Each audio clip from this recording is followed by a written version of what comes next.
Hello, and welcome to Precon Decon, the video series where I deconstruct the pre-constructed decks of Magic the Gathering's history. In this video, we're going to keep looking at Theros, and we're going to look at Manipulative Monstrosities, which is the blue and red deck. Let's take a look at the deck list. So we've got 18 creatures, 11 instants, 4 sorceries, 1 enchantment, 26 land. So that kind of creature, other spells ratio is kind of what we expect in a blue-red deck, I suppose. Yeah, let's start looking at the cards. So the foil face rare is Shipbreaker Kraken. So 4 and 2 blue for a 6/6. So it has this ability that's introduced in Theros, Monstrosity. This is a keyword I really like because I find it very flavorful and very fun. So monstrosity means you pay the monstrosity cost, in this case is 6 and 2 blue mana, and monstrosity is expressed as X. So in this case, monstrosity 4, which means when you pay the monstrosity cost, it gets 4 +1/+1 counters, and it becomes monstrous. So monstrous. Being monstrous does nothing technically and rules wise. It is just there to mean that it can only become monstrous once.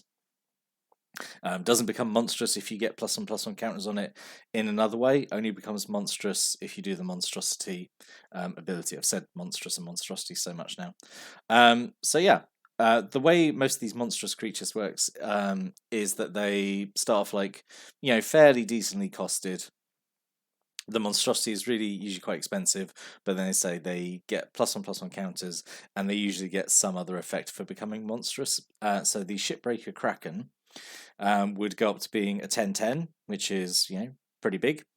When it becomes monstrous, tap up to 4 target creatures, and they don't untap as long as you control Shipbreaker Kraken. So that's pretty good. Obviously, you're having to wait to hit 8 mana, but ideally you could do that 2 turns after casting it, and then you've got a 10/10 and you've tapped down 4 of your opponent's things. That's pretty good, I think. I know monstrosity is probably not a great mechanic because it is very, very expensive. Kind of like bestow actually in those regards. I just like it because it just, I don't know.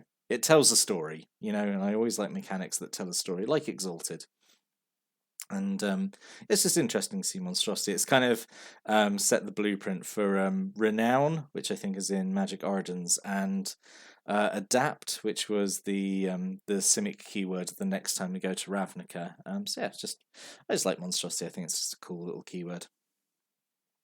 Doesn't get used. It doesn't really get used that much at all, though, which is a bit of a shame. So then we have 2 Sealock monsters. So 3 and 2 blue for a 5/5. Can't attack unless defending player controls an island, which is a bit of a shame. But you can pay 5 and 2 blue. Monstrosity 3. When it becomes monstrous, target land becomes an island in addition to its other types. That is permanent. It's not reliant on the Sealock monster being in play. It is just a permanent change.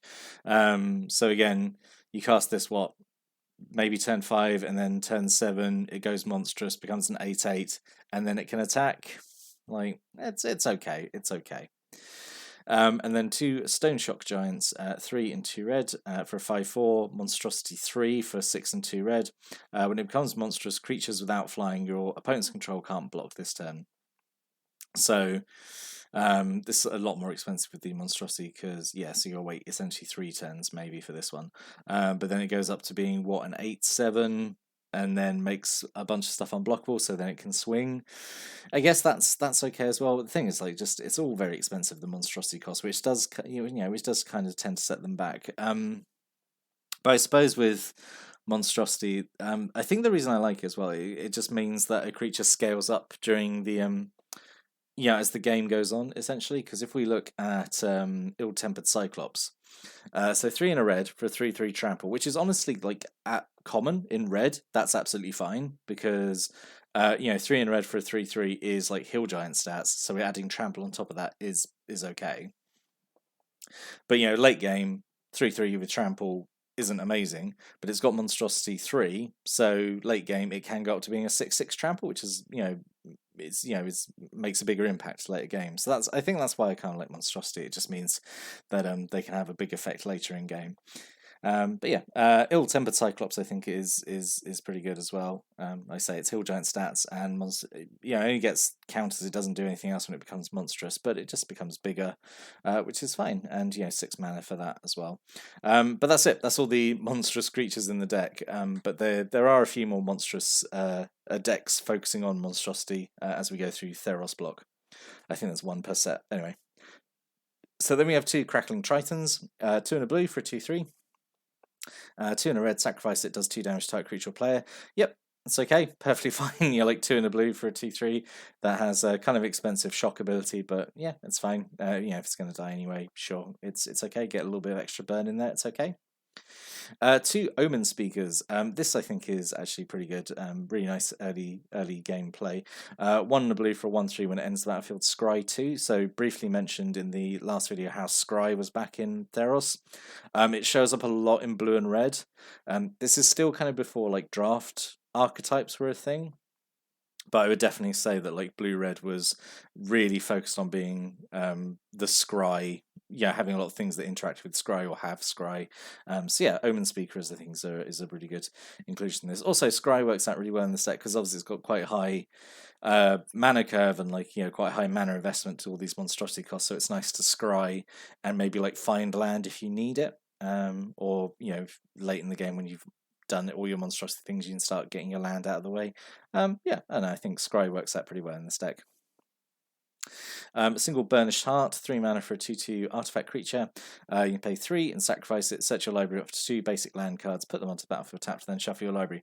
I really like Burnished Heart. I think it's honestly pretty good. Let's just say it's 3 mana for a 2/2, sure, whatever. But this ability, like 3 and sacrifice, essentially it's explosive vegetation. Search for 2 basic land cards, straight into play tapped, and then shuffle. The fact that's you're giving that option to basically every color, I think is really, really good. I would hasten to add, I don't know that much about Commander, but I would hasten to add this is kind of like casual gold in Commander, or maybe it was back in the day. There's probably like much better these days.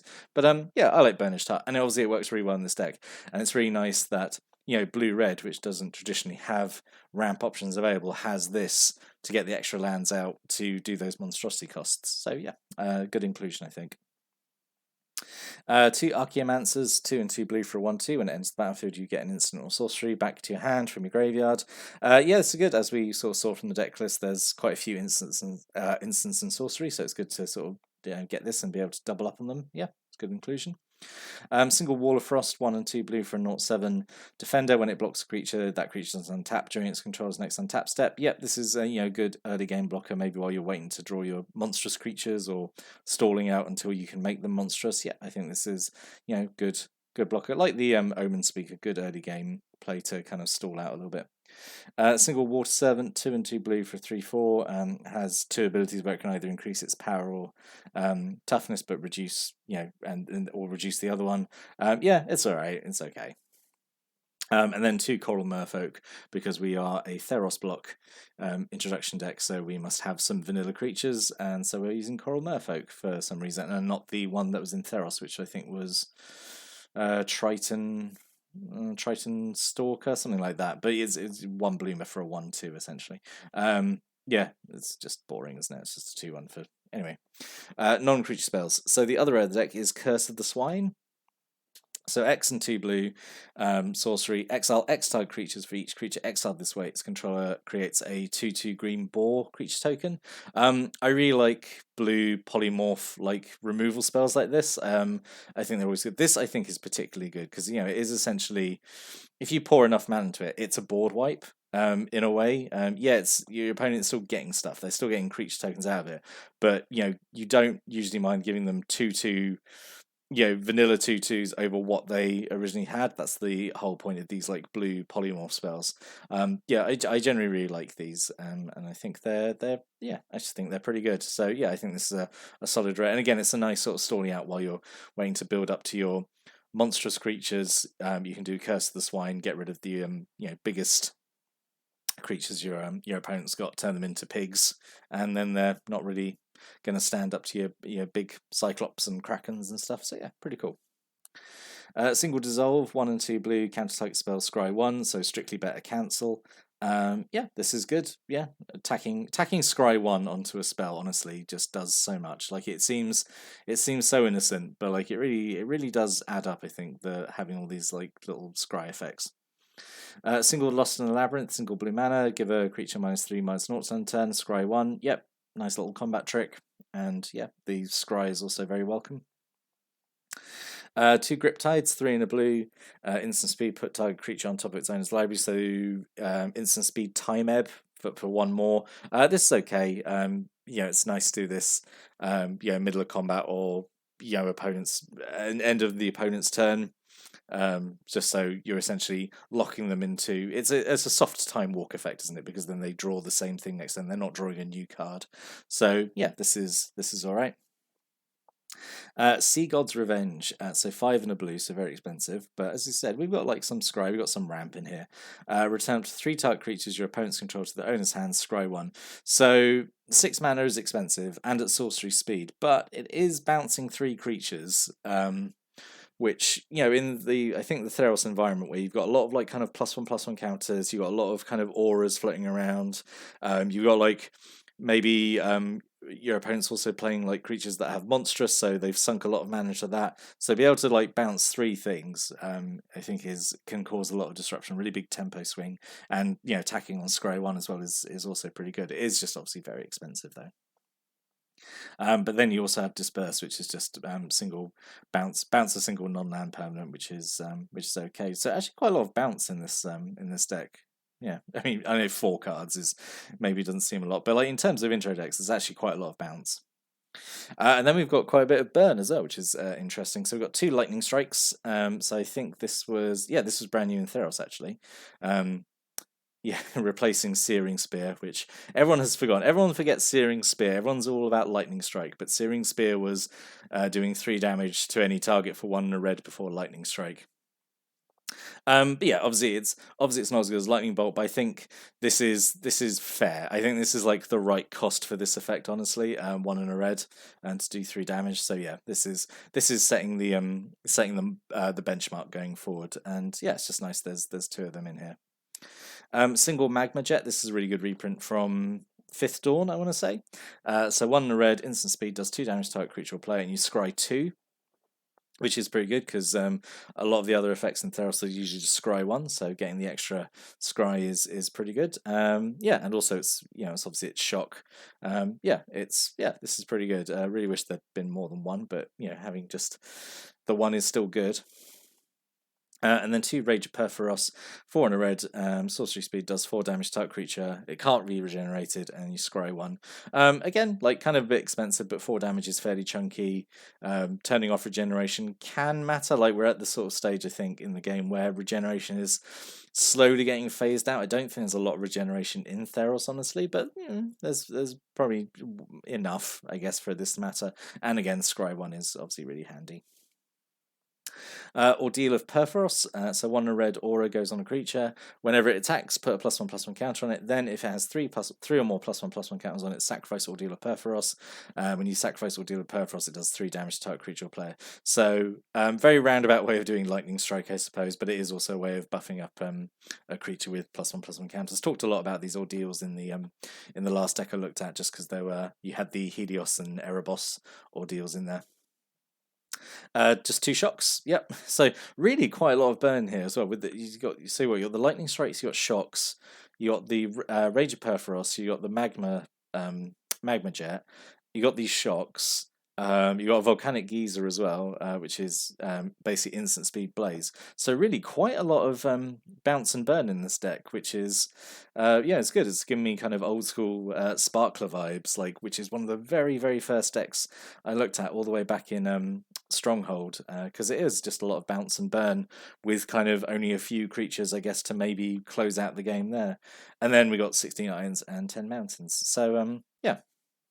So let's maybe talk about what could have been. Firstly, I want to say Opaline Unicorn. I think this would have been useful here just because it's an extra bit of ramp. And it's colorless, which helps in a 2-color deck anyway. It's basically a poor man's Birds of Paradise, but it's still fine. It's still like a mana dork that gives you any mana of any color. So this would have been fine as a bit of extra ramp. That would have been fine. Horizon Scholar, I thought could have maybe squeezed in here as well, just because it's like a big flying creature, so it's another potential like way to close out a game, and it has Scry as well, so yeah, that could have been okay. And then we got Colossus. Oh, excuse me. And then Colossus of Akros. I don't know if this maybe as an alternative rare or instead of the Shipbreaker Kraken. So it's 8 mana for a 10/10 with Defender and Indestructible. Has Monstrosity 10 for 10, and then as long as it's monstrous, it has Trampling and Attack as though it didn't have Defender. So this can obviously be, this is obviously like enormous. It could become a 2020 Indestructible Trampler, which is obviously that's pretty much game if you can get a swing with it. But yeah, obviously it's so expensive. But then again, it is colorless again, and that helps again in a dual color deck, I suppose. But I do like the Shipbreaker Kraken because at least that's doing extra utility of tapping stuff down. Yeah, and when you've got a lot of bounce and burn options as well, like tapping stuff down permanently is pretty good. So yeah, maybe I could give or take the Colossus of Akros, I suppose. Curse of the Swine, I think, should stay because I think that's a really good inclusion. So in summary, yeah, I actually quite like this one, just because it's leaning more into. I think just because like it's got so much like good blue and red spells in there in terms of like removal or tempo control. You got some counter magic in there as well. So yeah, really like the monstrosity stuff is really actually playing second fiddle. I say you've only got really 7 of them in there, which become monstrous. Yeah, so yeah, it's actually going in a different direction than I think the packaging and the name is claiming. But yeah, I think this one's pretty solid. Not just saying that because it's blue red as well, which is one of my favourite combinations. What are your thoughts on this deck after seeing it? If you got any thoughts or comments or opinions or stories about the deck or any of the cards in it, like or monstrosity, what do you think about monstrosity as a mechanic? Stick a comment below. Always like reading people's comments. But I'll be here next time and go look at another intro pack from Theros. But until then, thanks for watching and listening, and have a great day.